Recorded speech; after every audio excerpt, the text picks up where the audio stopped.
जय गुरुदत्ता श्री गुरुदत्ता। आपदामपहर्तारं दातारं सर्वसंपदां लोकाभिरामं श्रीरामं भूयो भूयो नमाम्यहम्। जय बोलो श्री रामचंद्र प्रभु की।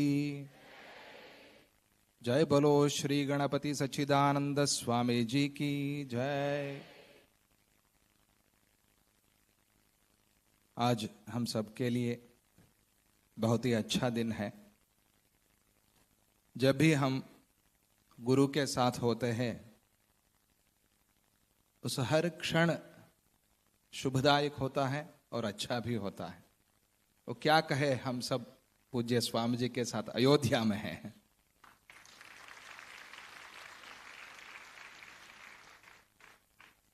ఈరోజు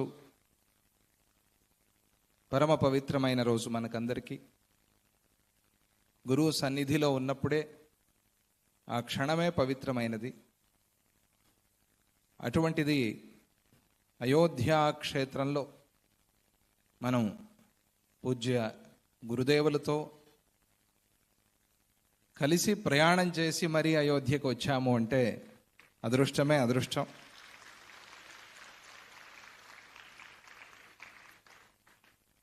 శతశ్లోకి రామాయణం కొన్ని కోట్ల సార్లు పూజ్య స్వామిజీ వారు పారాయణ చేయించి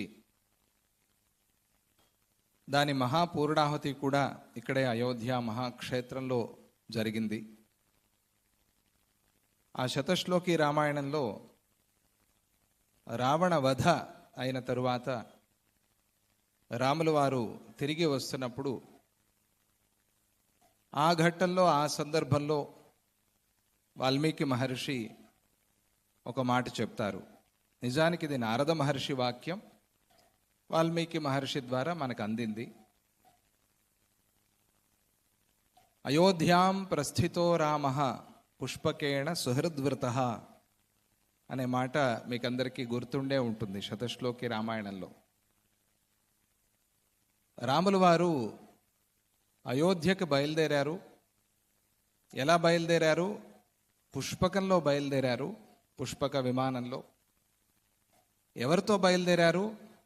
తనకి ఇష్టమైన పరివారంతో బయలుదేరారు అనే మాట. ఇక్కడ మనము దత్తభక్తులం ఆనందంగా ఒక చిన్న మార్పుతో ఆ మాటను చెప్పుకోవచ్చు. అయోధ్యాం ప్రస్థితో దత్తః శకటేన సుహృద్వృతః అని చెప్పుకోవచ్చు మనం. శకటం అంటే రైలు బండి. మన చిన్నప్పుడు ధూమ శకటం అని పిలిచేవాళ్ళు. ఇప్పుడు ఆ ధూమం లేదు, శకటం ఉంది. దత్తుడు అయోధ్యాం ప్రస్థితః. మైసూర్ నుంచి అయోధ్యకి డైరెక్ట్ ట్రైన్ లేదు. దత్తుడు తలుచుకున్నాడు కాబట్టి వచ్చింది.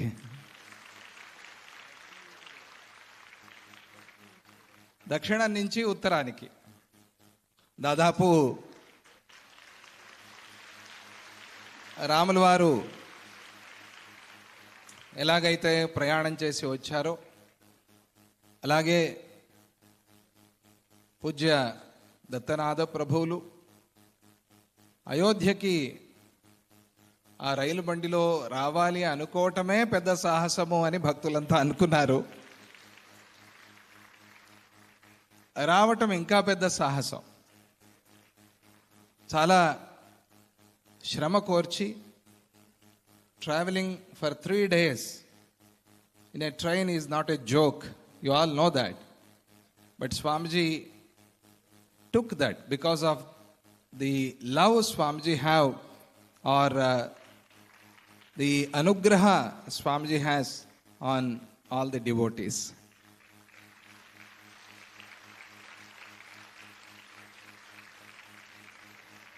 ఆ అనుగ్రహ దృష్ట్యా అందరూ ఇలాగే ప్రయాణం చేసి వెళ్ళాలి అని రాములు వారు వనవాసంలో చాలా కష్టపడ్డారు. అలాగే అక్కడి నుంచి ఎగురుకుంటూ వచ్చారు. మనం కూడా ఆ కొద్దిగా అయినా ఆ శ్రమ చూడాలి అని స్వామిజీ వారి సంకల్పం. అందుకే ఆ ట్రైన్లో తీసుకొచ్చారు. కానీ ట్రైన్ చాలా బాగుంది అని కూడా చెప్పారు. అది అప్పాజీ అనుగ్రహం. ఇందులో మన ఎస్డిహెచ్ఎస్ నారాయణరావు గారు వాలంటీర్స్ ఇప్పుడే చెప్పినట్టుగా చాలా చక్కటి ఏర్పాట్లు, చక్కటి సేవ చేసుకున్నారు. వారికి ఇలాగే సేవ దొరుకుతూ ఉండాలి.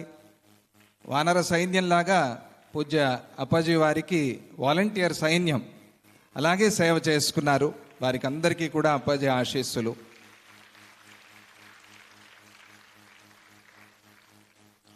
ఒక మాట మనకు వినిపిస్తూ ఉంటుంది, ఏకమప్యక్షరం యస్తు గురు శిష్యం ప్రబోధయేత్ పృథివ్యాం నాస్తి తద్ద్రవ్యం యద్దత్వా సోనృణీ భవేత్ అని. ఇది అందరూ గుర్తుంచుకోవాల్సిన మాట. ఒక అక్షరమైనా సరే, ఒక అక్షరం, ఎక్కువగా కాదు, ఒక అక్షరమైన గురువు మనకి బోధించినప్పుడు మనం తీసుకున్న ఆ జ్ఞాన ప్రసాదానికి, ఆ అనుగ్రహానికి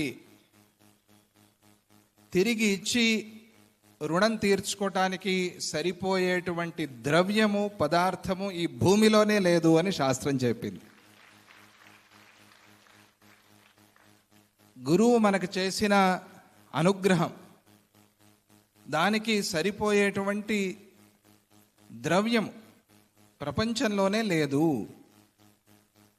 మరి ఇటువంటి అనుగ్రహ వర్షాన్ని మన మీద కురిపించిన పూజ్య స్వామిజీ వారికి మనం ఏమిచ్చి రుణం తీర్చుకోగలం? తీరని రుణం అది.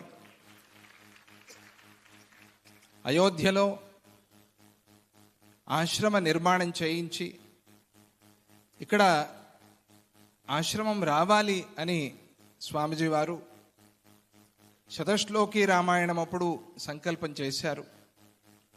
శతశ్లోకి రామాయణం అనేది ఎలా వచ్చింది దత్తపీఠ చరిత్రలో అని స్వామిజీ వారు చాలాసార్లు చెప్పారు మనకి. ఆ శతశ్లోకి రామాయణాన్ని, హనుమాన్ చాలీసా మహాయజ్ఞాన్ని పారాయణ చేసిన వారు మన దేశంలోనే మాత్రమే కాదు, విదేశాల్లో క్రిస్టియన్స్ పారాయణ చేశారు, ఇతర భక్తులు కూడా పారాయణ చేశారు. అది చాలా విశేషమని ఇప్పుడే అప్పాజీ వారు చెప్తున్నారు. ఎంతోమంది భక్తులు ఈరోజు కూడా వచ్చి ఉన్నారు. ఇక్కడ ఆశ్రమ నిర్మాణం కావాలి అన్నప్పుడు భక్తులు ఎంతోమంది ముందుకు వచ్చారు. కానీ అదేమి భాగ్యమో తెలియదు. ఒక కుటుంబానికి, ఒక వంశానికి అటువంటి భాగ్యం దక్కటం అనేది అది వారు చేసుకున్న పూర్వజన్మ పుణ్య విశేషము తప్ప వేరేది కాదు.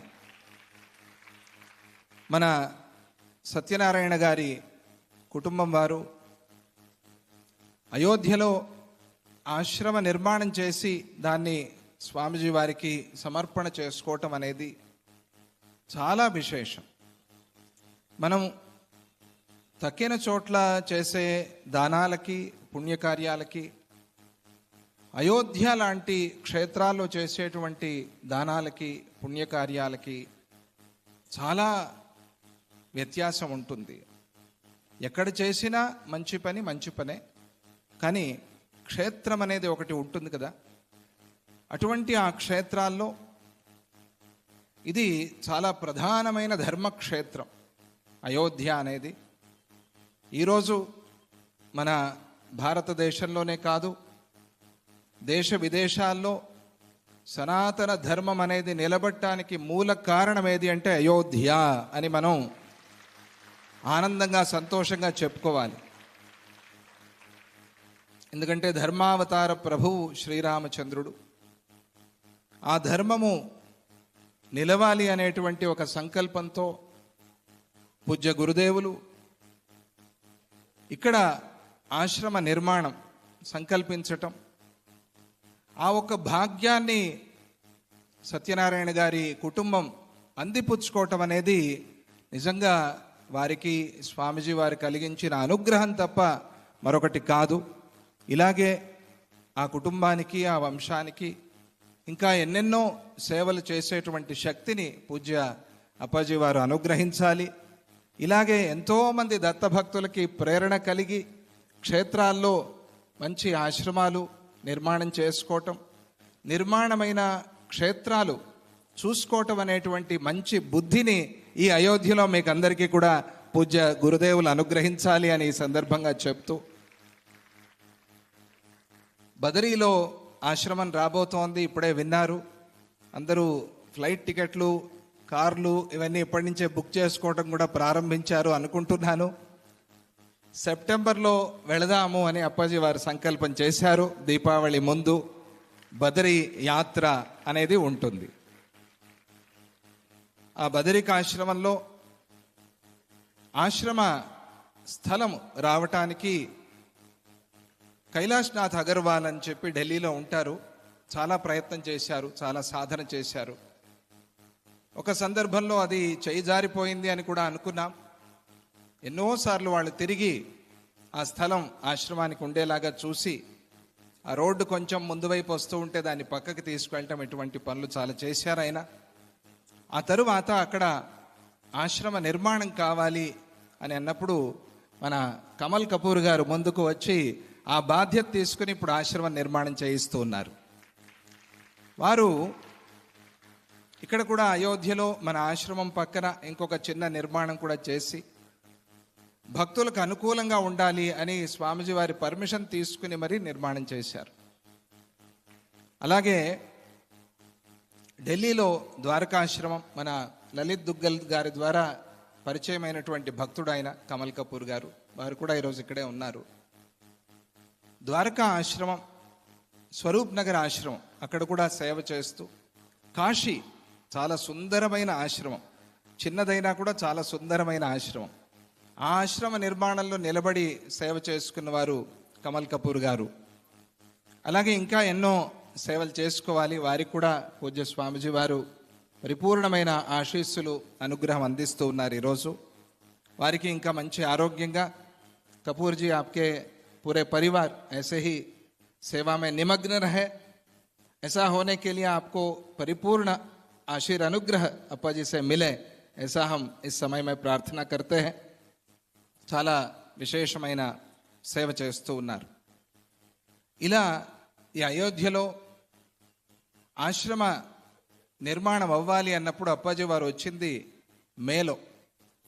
భూమి పూజ ఎప్పుడు అని అంటే, ఈసారి బర్త్డే మిస్ అయినా పర్వాలేదు, అయోధ్యకి వెళ్ళి భూమి పూజ చేద్దాము అని అన్నారు. కొందరికి గుర్తుండే ఉంటుంది. మే 26వ తారీఖు పూజ్య స్వామీజీ వారు అయోధ్యలో ఉన్నారు.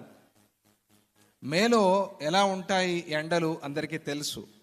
డిసెంబర్ చలి, మే ఎండ, ఇవి రెండు ఎంచుకున్నారు అప్పాజీ వారు విశేషంగా. ఆ మే 26వ తారీఖు ఇక్కడ వాళ్ళే భయపడ్డారు, చాలా తీవ్రంగా ఎండలు ఉన్నాయి అని. ఆ రోజు స్వామీజీ వారు దిగారు.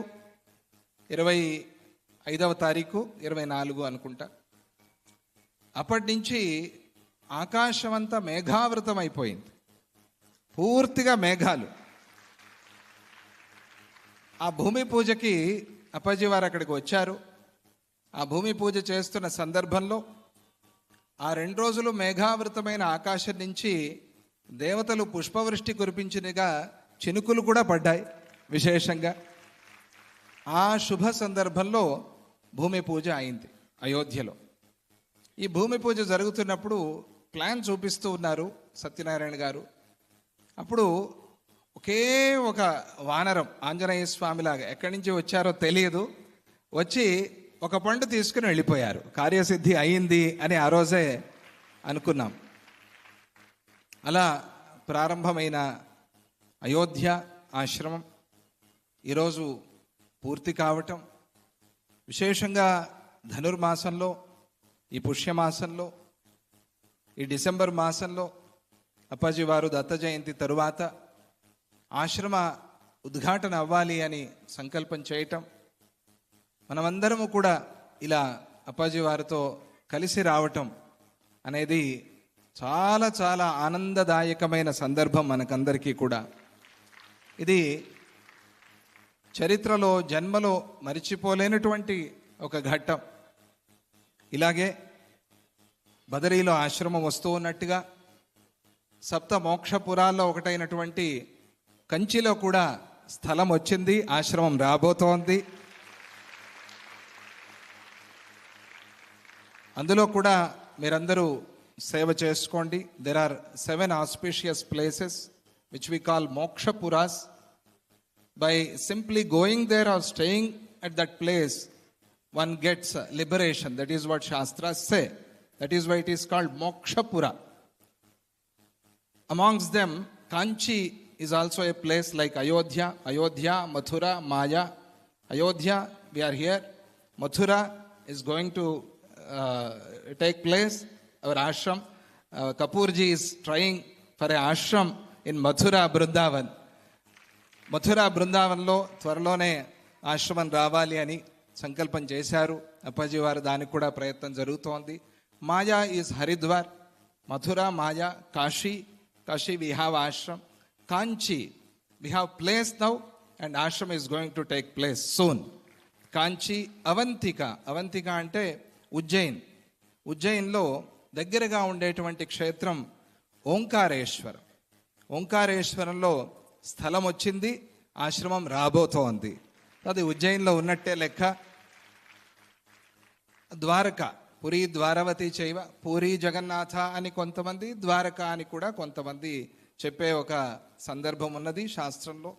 చారధామాల్లో పూరి జగన్నాథ, సప్తమోక్షపురాల్లో ద్వారక అని కూడా శాస్త్రం, పురాణం మనకి చెప్తోంది. ద్వారకలో కూడా ఆశ్రమం రావాలి అని అప్పాజీ వారు సంకల్పం చేశారు. అలాగే ఇవి కాకుండా మనకి దత్తభక్తులకి, అలాగే సనాతన ధర్మంలో ఉన్న అందరికీ కూడా చాలా ముఖ్యమైన క్షేత్రాల్లో, అందులోనూ భగవద్గీత చదివే వారికి చాలా ముఖ్యమైన క్షేత్రాల్లో కురుక్షేత్రము చాలా ముఖ్యమైనది. మీకు అందరికీ తెలిసే ఉంటుంది. కురుక్షేత్రంలో కూడా ఆశ్రమము రాబోతోంది త్వరలోనే. ఆ కురుక్షేత్రంలో తామే వచ్చి, గుంటూరు ఒక భక్తుడు, ఆయన దీక్ష తీసుకుని అక్కడే ఉంటూ ఆశ్రమం నిర్మాణం చేశారు. దాన్ని కూడా త్వరలోనే అప్పాజీ వారు అంగీకరించి తీసుకుని అక్కడ కూడా ఆశ్రమం తయారై మళ్ళీ కురుక్షేత్రాకి వెళ్ళి మళ్ళీ భగవద్గీత పారాయణ మనం అందరం కూడా చేద్దాం. అటువంటి అనుగ్రహాన్ని, అలాగే ఆ సంకల్పాన్ని కూడా పూజ్య అప్పాజీ వారు చేసి అందరినీ అనుగ్రహించాలి అని. ఎందుకంటే ఇది హనుమాన్ గడి ఆంజనేయ స్వామియే ఇక్కడ రారాజులాగా రాజిల్లుతూ ఉన్నారు అని. ఇక్కడ సంకల్పం చేసింది కార్యసిద్ధి అవుతుంది, నెరవేరుతుంది. త్వమస్మిన్ కార్యనిర్యోగే ప్రమాణం హరిసత్తమ హనుమన్ యత్నమాస్థాయ దుఃఖక్షయకరో భవ. ఓం నమో హనుమతే నమః. ఓం నమో హనుమతే నమః. జయ బోలో పవన సుత హనుమాన్ కీ. సియావర రామచంద్ర ప్రభు కీ. సద్గురునాథ మహారాజకి. అలా ఆ కురుక్షేత్ర దివ్యమైన క్షేత్రంలో, ధర్మక్షేత్రంలో ఆశ్రమం రావాలి అని సంకల్పం చేసుకుంటూ, ప్రార్థన కూడా చేస్తూ, పూజ్య అప్పాజీ వారి దివ్యమైన ఆశీస్ సందేశాన్ని మనమంతా కూడా విందాం. జై గురుదత్త, శ్రీ గురుదత్త.